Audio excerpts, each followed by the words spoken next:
Let's get perspective from City Hall now. Joining us live, the Mayor of Johnson City, Jenny Brock. Mayor Brock, thank you. From your home tonight, we appreciate you being here with us. I am. Thank you, Josh. Thanks for having me and a great time to talk with our citizens. Well, Mayor, first, I'd love your reaction to the news that came in from Kingsport, your neighboring city, just about an hour ago, that Fun Fest for the first time in 4 decades has been canceled. That is, I know, staggering news, not just for Kingsport tonight. It is, and I'm so sad for them. It's such an integral part of the culture of Kingsport, just like our Blue Plum Festival, which is also canceled. We're in unprecedented times, but the wonderful thing is the resiliency of our people, and they're adapting to this. They're going to make it work, and we'll come back next year better than ever. The Pepsi Independence Day firework announcement was a tough one, I know, for you and for everybody at City Hall. Are we, at this point, do you have an idea of when we may start to see the calendar events begin to get some traction, or is it still in the big unknown in terms of anything in the next few months? I wish I knew. If we could come up with that, I think people would be so much more settled and could be able to plan. But as everyone has experienced, you know, we're day by day learning new facts, getting new experiences, and we're having to adapt and to make plans accordingly. So right now we kind of look at a 30-day window. We've just been through April where we've been all closed down. We've seen a lot of the actions that not only we took with the city, but East Tennessee State University, our public schools, our churches, our stay-at-home order really kept a lot of people from mass gathering early in March. And I think that probably changed the trajectory of the spread of the virus in our area. And I'm really proud of the very decisive actions that so many people took. Now we're starting to reopen, and it's going to be up to our businesses and each one of us individually to make that work. We can't, you know, negate all the good work that we've done today. We have to really keep moving forward and all being responsible for how we do that. We saw retail reopening and to some extent this week, as well as restaurants with dine-in services, gyms and fitness centers tomorrow, with great modifications put in place for health purposes. What are you hearing from the city's business community about this? Is it working, or do you have concerns? I don't have concerns. I have great hope and optimism that our businesses are going to step up, because I've talked with so many of them and they're calling and they're looking for guidance. The nice thing about Governor Lee's plan, his reopening plan, is that they are providing very detailed guidance for all the different sectors that are going to be opening up. And so he's not releasing the open, you know, to allow them to open until they have the guidelines in place. And so now they have some tools in hand. I think the public will hold them accountable. I do agree with Governor Lee on that. And I want to encourage everyone, if you visit a place that you don't think is doing the right thing, the big thing to do is just don't go in there. And you can let them know real quickly they need to step up the game. A lot of folks are questioning the idea, though, of an honor pledge, that businesses are going to have to, you know, basically do the right thing while no one's looking or while there's no enforcement.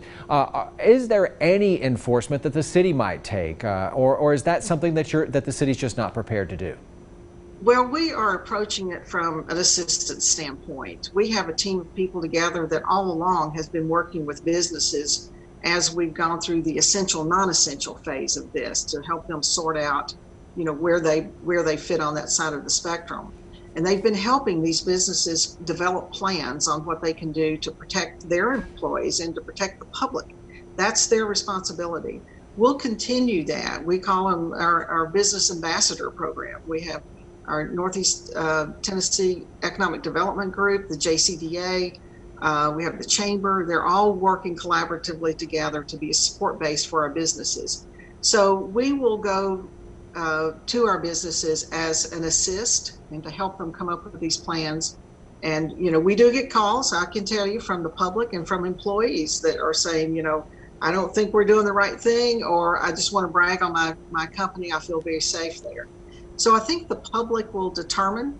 And I think that to gain confidence back in our community, the businesses are going to have to step forward and present that case that it's a safe and secure environment if you go in their store. Now, we know the governor has said that there will be an ongoing watching of the numbers, that if things start to go the wrong direction, we start to see a spike. that there will be a reverse in of course, then businesses will have to close. How closely are you and your staff at City Hall looking at these numbers? And at what point will you say it's time for us to look at maybe closing back down a bit? That's a great question, Josh. And let me answer it this way.